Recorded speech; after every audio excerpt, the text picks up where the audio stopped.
Hello, my monstrosities. Hello once again. Today I bring to you a bit of a roundup video. I could have probably made this two separate videos at least, but I wanted to share my thoughts on some things that I kind of missed. I looked at them. I didn't necessarily give too much thought about them. So today I kind of wanted to go a little bit deeper in that and just share my thoughts on it because I don't know. There's a thing or two that I'm curious about. And starting to that, I want to talk about the quote unquote emergency balance update that happened to Knights and Death Guard and that Warhammer community uh, put out an article for. Now, they probably have done this for the last time that they did something. I'm assuming they did one for Mordaka. I didn't go check. But I thought it was kind of interesting that there's an article about it, and part of me wants to take some of the things that the article says that I was reading over um, a bit seriously, but I'll explain what I mean in in an example as we go through. Okay, so it says Warhammer 40K balance update Knights and Death Guard, right? There are thousands of Warhammer events being held around the world every year, and this produces a huge amount of data for the Warhammer studio about the games and how they are being played. The rules teams in the studio are then able to make changes to improve the playing experience for Warhammer players everywhere, whether they're battling it out at a grand tournament or across their mage kitchen table. So, I this is where I have questions. I want to know if GW has done a better job of communicating what's going on between the rules, apparently teams, and the article writers, right? So that's thing number one. Thing number two is that I want to know if the fan theory of there's a rules team A and a rules team B just got subtly confirmed. When they say rules teams, that could definitely just mean like, hey, we communicate with rule team America, rule team Britain, rule team Australia, like that, and everybody comes together, kumbaya, to figure out how to balance something. Or, right, I like this again is just being hyper focused on specific wording that probably doesn't make much of a difference or matter in the long term, right? But I do that the fact that it said rules teams perked my I guess you could say perked my eyes up. I was going to say perked my ears up, but I'm reading it, not listening to it. Really made me think, like, huh, is that true that they have different, like, no shit, they have different people working on different things. But I wonder how it's implemented, right? I wonder if it's like, all right, you're going to cover Knights, Death Guard, uh, Grey Knights, right? You over there, you tell us how they're doing. Or if it's just like, yeah, this is what this team thought of for how to balance, this is what this team thought of for how to balance. Or one of the things that I've been worried about, because we all fear the triple tap, and we hate when they do that, for the most part. Um, I wonder if it means like, yeah, there's a rules team for points, and there's a rule team for words. And if that's the case, I hate that. I think that needs to change because I don't think that they communicate as often, which is why you result in triple taps that's just like, so you made the ability worse and raised the cost of this unit by 20 points? That doesn't make sense to do together. And kind of like when I was trying to ration into words when I was talking about, I don't remember what video that was, but the balance issues that some of these games have, like, again, I'll just throw it out there. I'm worried about Mecha Brick's balancing act that they seem to be new to that space. Is like if you nerf a tank and buff the things that kill a tank, nobody's going to take tanks.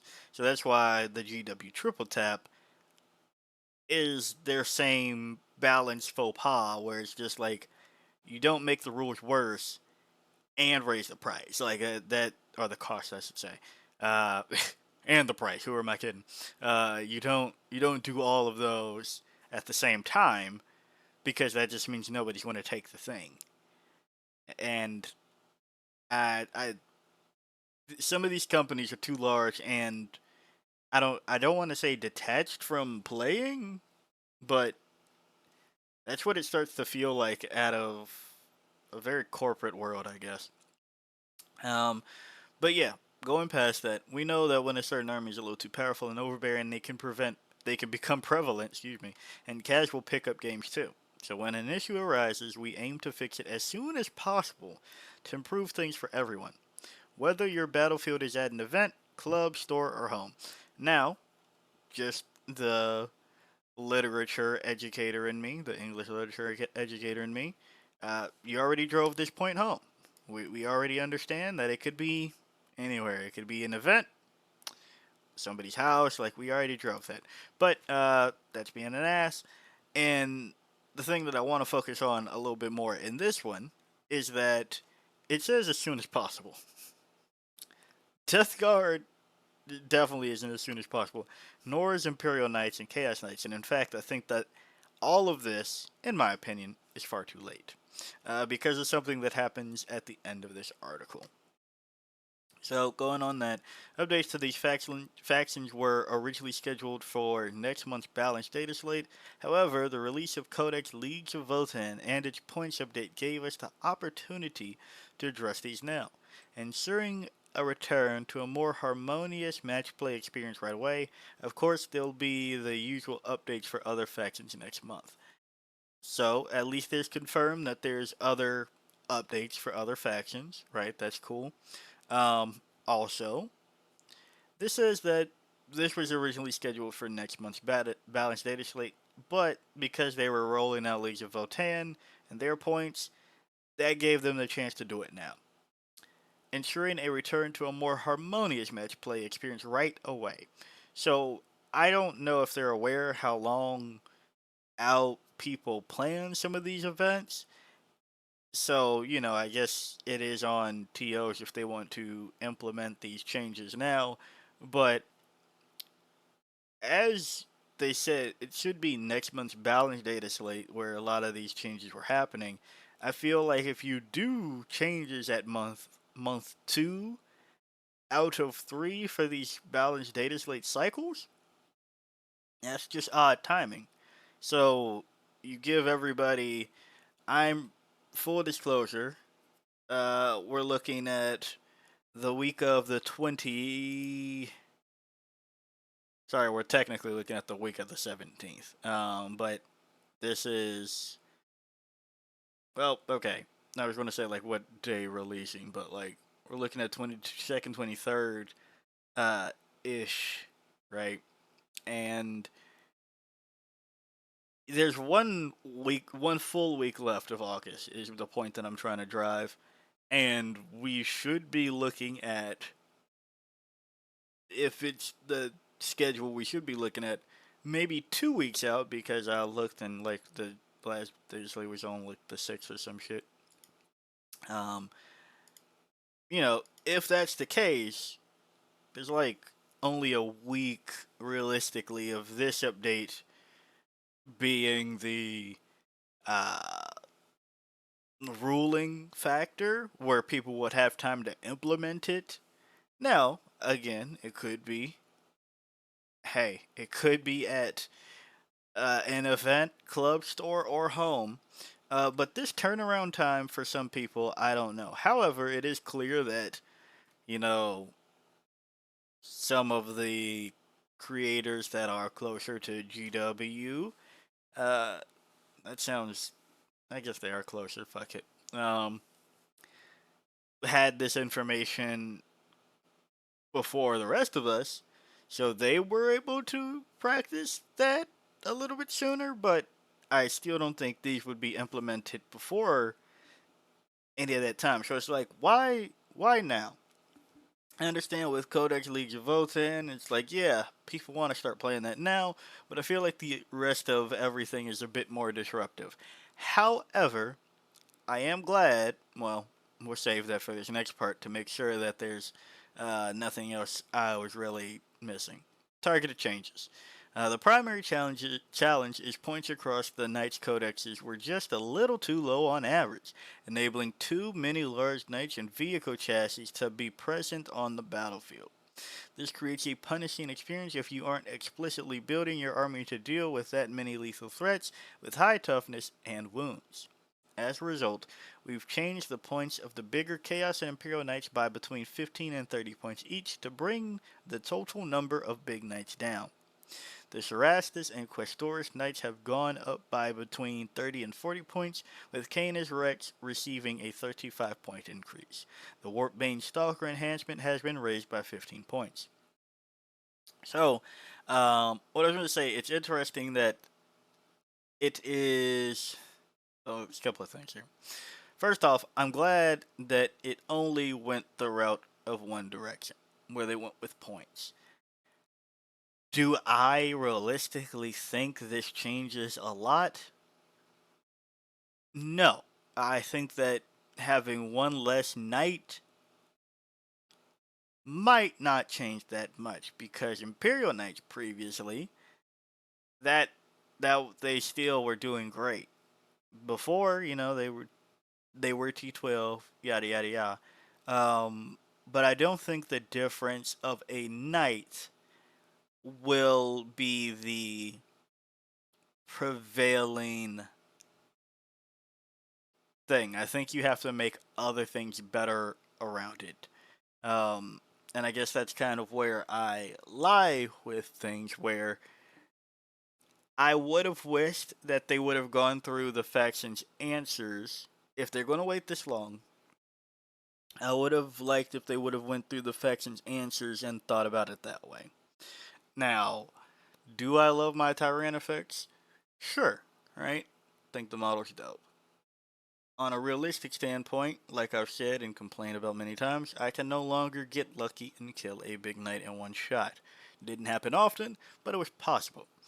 Um, Now, I'm taking 200 points to heavily wound one. We have Hive Guard, and we have Zoe's. Both Hive Guard and Zoe's, I speak to a point of being good in Subterranean Assault. And Tyrannifex has been the answer for most of us outside of that, kind of. I would have liked if they would have, if the way of balancing knight type stuff would have been the same anti tank answer, where anti tank is cheaper. Why is that? As somebody that does like monster mass tyranids, well, it was already going to hurt the same breadth of the game anyway. And because GW really wanted to take them to T11, if you weren't going to make it so that they're like 1 or 2 wounds less, I think maybe one. The difference of a single knight doesn't change the game enough because it can just become a war dog or an armiger, if not two. So I think that the list changing doesn't do much, especially when they can also still ally in better points fillers. Like as we saw with Imperial Knights for some time, uh, they were just bringing battle sister squads with immolators, and I'll be honest, I haven't noticed it that much, but that could still be the Imperial Knight build, and I say that I haven't noticed that much because I've just completely written off looking into Imperial Knights. Like the answer was there, and I've been like, hey, Knights are good, and then surprise, Knights got better, and yeah, so like there's still the difference isn't a Knight in my opinion, because now they just bring other things that was going to be better anyway. Chaos Knights just brings rot, I guess, and then some more bullshit like Plague Bears or whatever, right? More Plague Bears, right? Imperial Knights, I just said.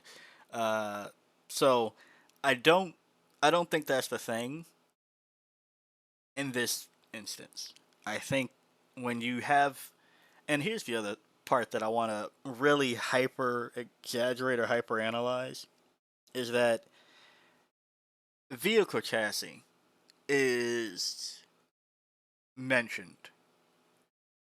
I feel like you could have stopped the sentence at too many large knights, but it does read to me. Now again, this it could just be an author thing. Just the author might have different views on the game or something like that. This is really pedantic.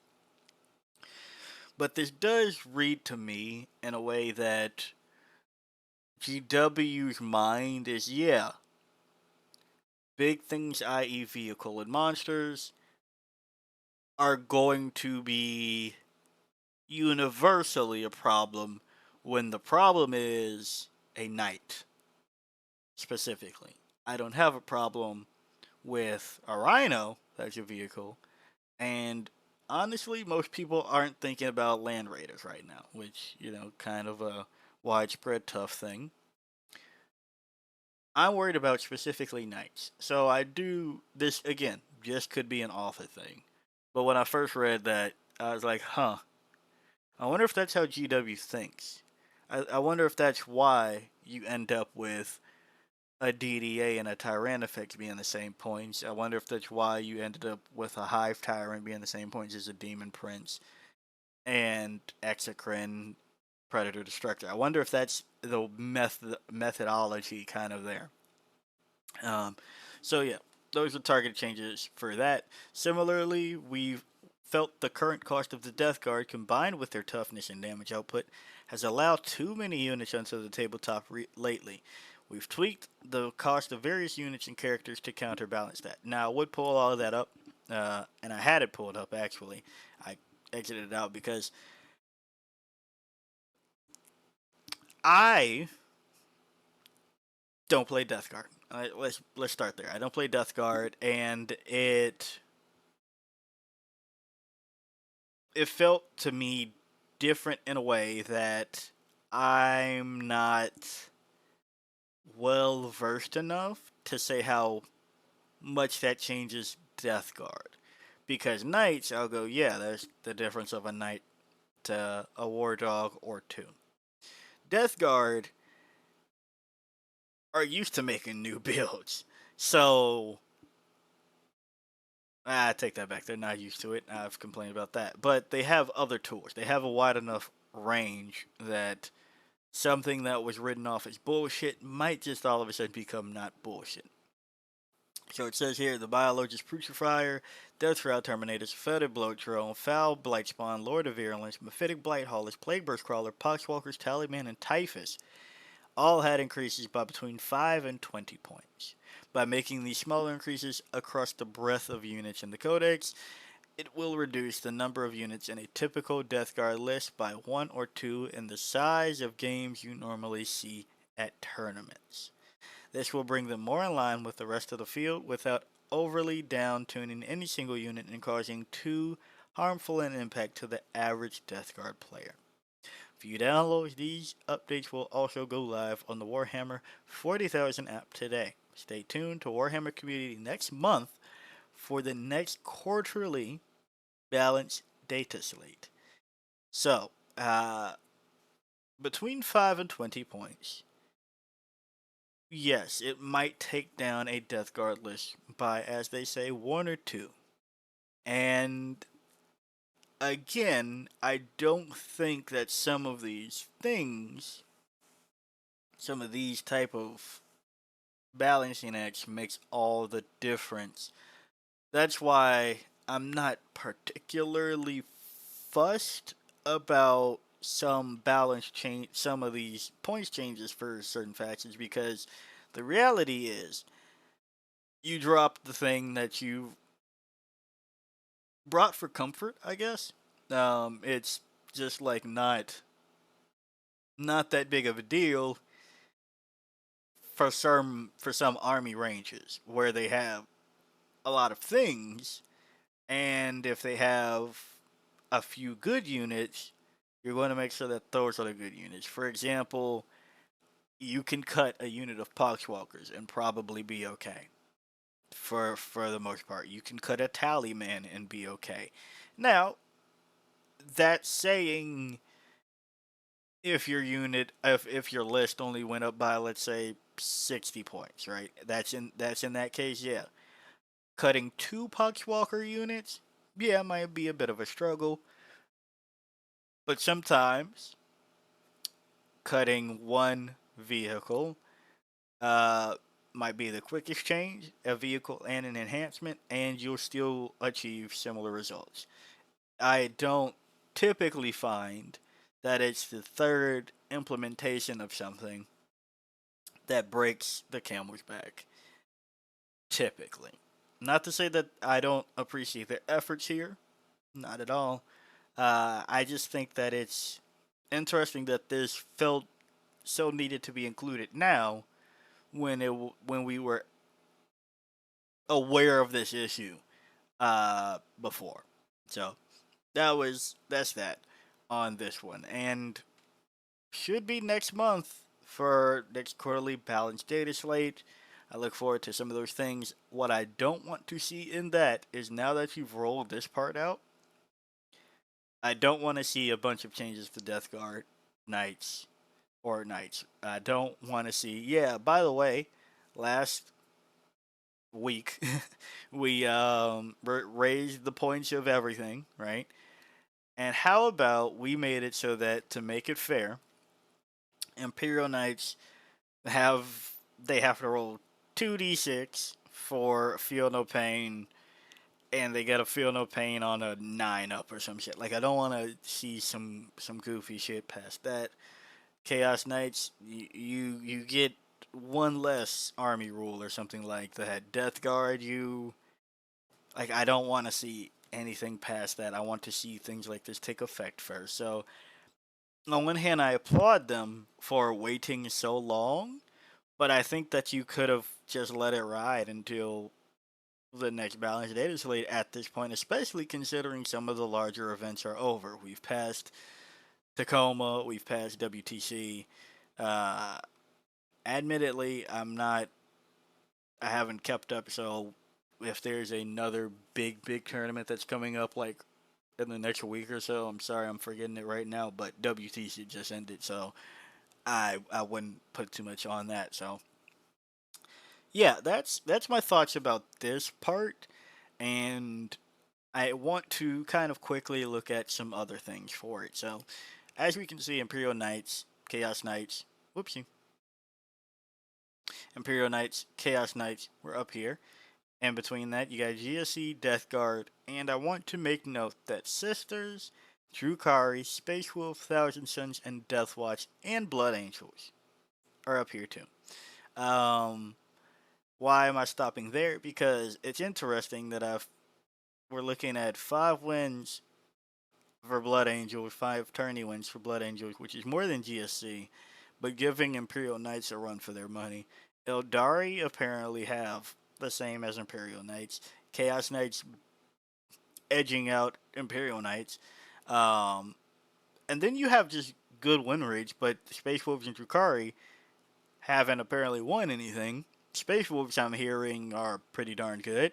And Drukari, it seems like they're going to do that thing again, where everybody just acts like they they don't do they don't do any do and try to make them seem much worse than I believe they are. Because at this point, it is very interesting that one or two players consistently with the army uh, get pretty solid results and pretty at pretty big events, right? So at a certain point, you do have to wonder if it is a Drukari player base issue. And it's not like, well, actually, check this out. There's more people playing Drukari than there are playing GSC. Not by much, right? It's a difference of three.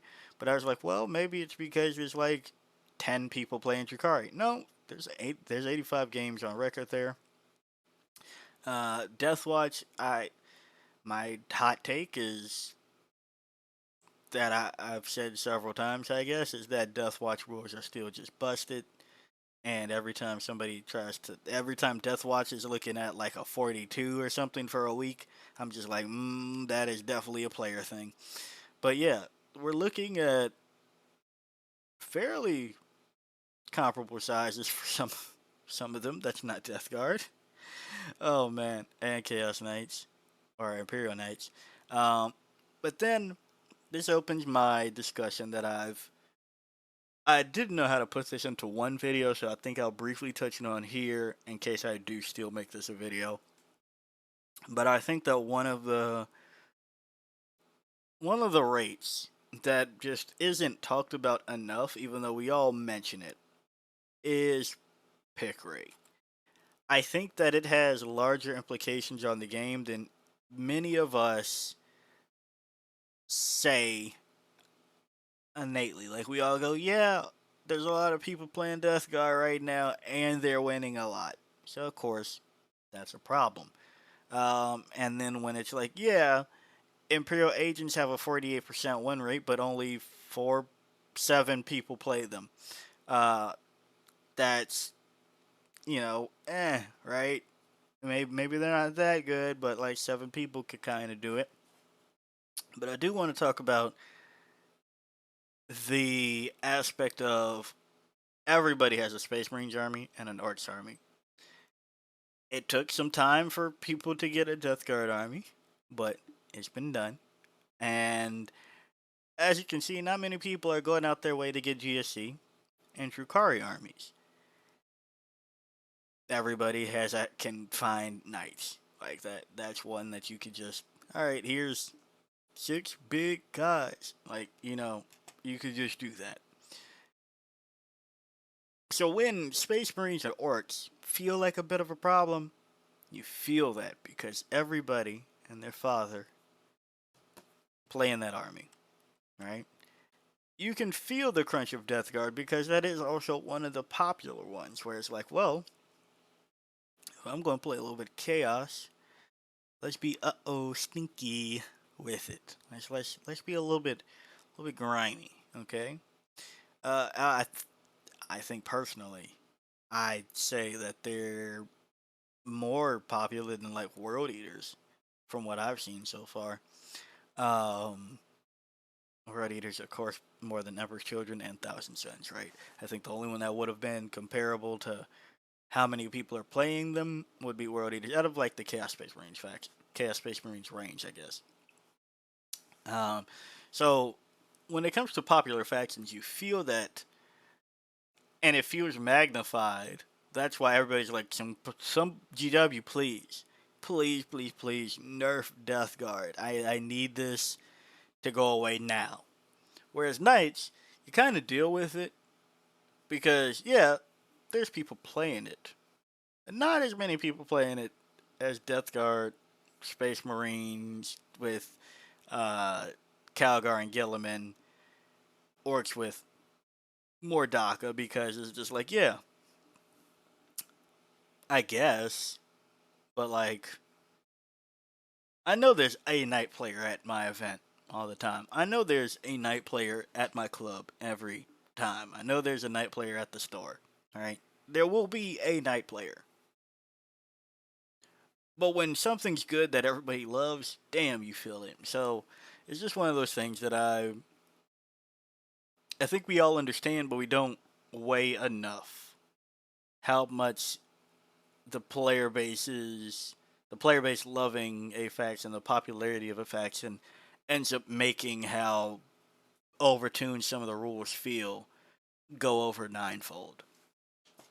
Now to that, I want to pass all of this overall stuff and talk about one of the new detachments and its leader, Vulcan Heston, because GW over here, they brought out Forge Father Seekers. And there's a new Vulcan situation here that I just didn't really think too much about, but apparently is better than I gave it credit for upon on first read. So tell me what I'm missing here about Vulcan. Vulcan here now is, well, I say now, but not all of these changes are that new. Uh, Movement 6, T4, 2 up save, 4 up invuln, 5 wounds. Has a bolt pistol does bolt pistol things. Gauntlet of the Forge, ignores cover, pistol torrent. 12 inches, d6 plus 3, torrent, 611. Okay? The melee weapon, Spear of Vulcan, devastating wounds, 6 attacks hitting on 2, 622. Feel no pain, 6 up, leader. Gets Oath of the Moment. Forge Father, in your shooting phase, select one enemy unit within 24 inches of and visible to this model.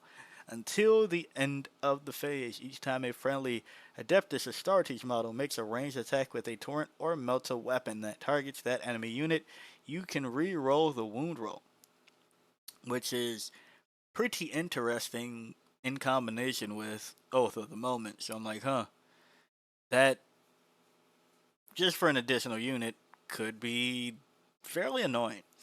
Seeker of the Unfound.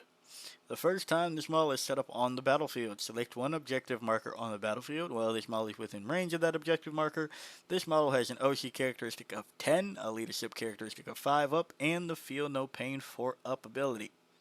It can lead, or Vulcan can lead, Assault Intercessor Squad, Company of Heroes, Inferno Squad, Tactical Squad. And for the Forge Father Seeker, if Vulcan, if your army includes Vulcan during your turn, each Infernus Squad unit from your army is eligible to do one of the following. So we'll talk about that in a second. But I feel like this is fine. I didn't think too much of it. Epic Hero keywords has salamanders in there, so like I I really just, I'm like, all right, I guess salamanders are, well, they always had the fucking keyword there, but it's just like, I mean, I guess if people are going to tell me that they're going to start just running salamanders instead of ultramarines that might be green or something, that's fine. Uh, I don't know. I just thought that Vulcan was very okay. Here we go to Forge Father Seekers. Detachment rule, Vulcan's Quest. Tireless in his pursuit of the Primarch's legacy. Forge Father Vulcan Heston annihilates any who impede his quest, favoring swift, aggressive assaults. He and his warriors close rapidly with the enemy, destroying them at close range with ruthless efficiency. Ranged weapons equipped by Adeptus Astartes models from your army have assault. I could have sworn that I zoomed this in, sorry. And each time an attack made with such a weapon targets a unit within a foot, add 1 to the strength characteristic of that attack. Cool. Secret Companions, this is what I was talking about earlier. Inferno Squads can start to perform an action in a turn in which it advanced, and shoot in a turn in which it started to perform an action, if Vulcan is in the list. That's pretty darn good. I can't say that I think that this will do insane amount of things, but I do think that it is at least very serviceable. People are going to say, but I'll still just play Gladius, and I say, I don't know. There's something to be said about having Inferno squads that can now advance shoot in action, right? Uh, they have 90 points. Yeah, it's whatever. Do you want to spend 270 points? Do you want to spend twice that, right? Uh, Incendiary Terror in your shooting phase after this unit has shot. You can select one enemy infantry unit hit by one or more of those attacks made with a Pyre Blaster. That enemy unit must take a Battle Shock test, subtracting 1 from that test. They are 4/3/2, and they have the Pyre Blaster that has Ignores Cover, Torrent, D6 attacks, 5/1/1. So, does this get scary? Innately, no. I think it gets proper frustrating, though, where you have Inferno squads that can not only complete actions for, of course, secondaries, but the possibility of stopping your opponent from doing that and kind of just playing the game in general, right? Um, Something that's battle shocked means that it's easier to flip some primary, some objectives. Maybe they lose out. They don't lose out on much on the other side, but because it'll probably just become unbattle shocked in the following turn or your opponent's following turn. But there is a chance that you do enough damage, so not only did they have to fail that one battle shock or whatever, flipping whatever you were going for, um, but also there's the chance that you wound enough that they have to take a battle shock test again and fail. So interesting. Enhancements. Emulator. Adeptus Astartes model only add 1 to the text characteristic of Torrens weapons equipped by models in the Bears unit. That's pretty decent. War Tempered Artifice. Add 3 to the strength characteristic of the Bear's melee weapons. Cool. Forged in Battle. Adeptus Astartes, sorry. The War Tempered Artifice is infantry model only. We're back to any Adeptus Astartes model. While the bearer is leading the unit once per turn after making a hit roll or a saving throw for a model in that unit, you can change the result of that roll to an unmodified 6. Once per turn, pretty decent. And Adamantine Mantle. Adeptus Astartes model only. Each time an attack is allocated to the bearer, subtract 1 from the damage characteristic of that attack. If that attack was made with a melted or torn weapon, change the damage characteristic of that attack to 1 instead. Alright, fine. Now we get down to the stratagems. Armor of Contempt is Armor of Contempt. Minus 1 AP while one unit is making attacks into an Adeptus Astartes unit. Immolation Protocols. 2 command points. 1 Adeptus Astartes unit from your army during the shooting phase. Until the end of the phase, torrent weapons equipped by models in your unit have devastating wounds. That's pretty decent. Crucible of Battle. Your shooting phase or the fight phase. 1 Adeptus Astartes infantry unit from your army that has not been selected to shoot or fight this phase. Until the end of the phase, each time a model in your unit makes an attack that targets the closest eligible unit within 6 inches, add 1 to the wound roll. Also pretty good. Again, you are still playing Space Marines. So, Oath of Moment, plus 1 to wound, reroll hits. It's looking pretty good. It's looking pretty good.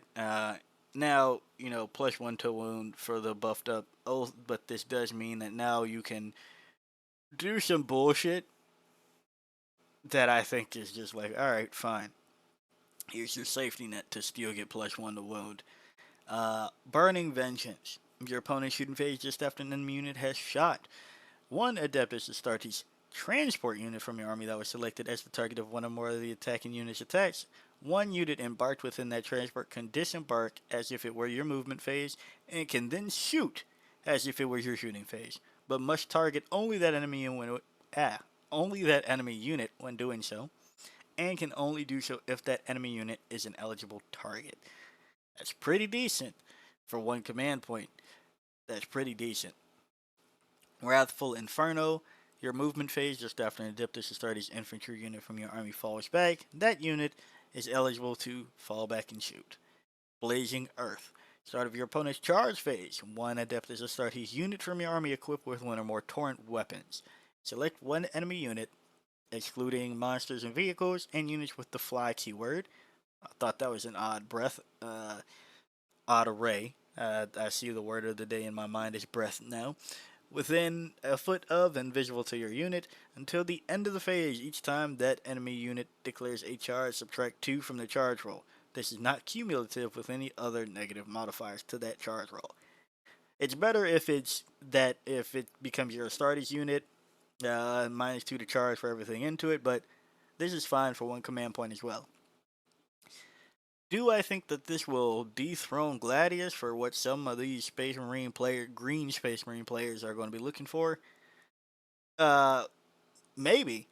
I think that this is actually fairly better than people are giving first read because it's not Gladius.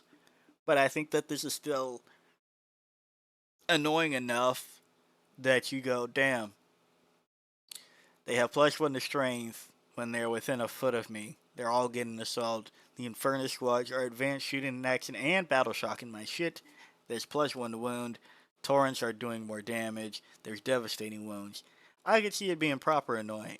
Now I'm not too familiar with all of the things that this could possibly come out of, but I'm seeing a lot of, hey, I started a unit with Torrent. That might seem like that could be fucking annoying. Um, Infantry, that's fine. Infantry, that's fine. Transports, it doesn't say that doesn't fly, so you could get funky with that as well. I'm seeing that there's room for some shenaniganizing, and I like shenaniganizing. So, just wanted to cover some of the things that I kind of missed altogether. Now, you could talk about the releases of the codexes. I have to still look into them more. So far, I looked at Votan, and I go, huh? I don't know. I'm not seeing the power of that yet. But I'm hearing that it can possibly do a thing or two, so that's cool. But if there's any other things that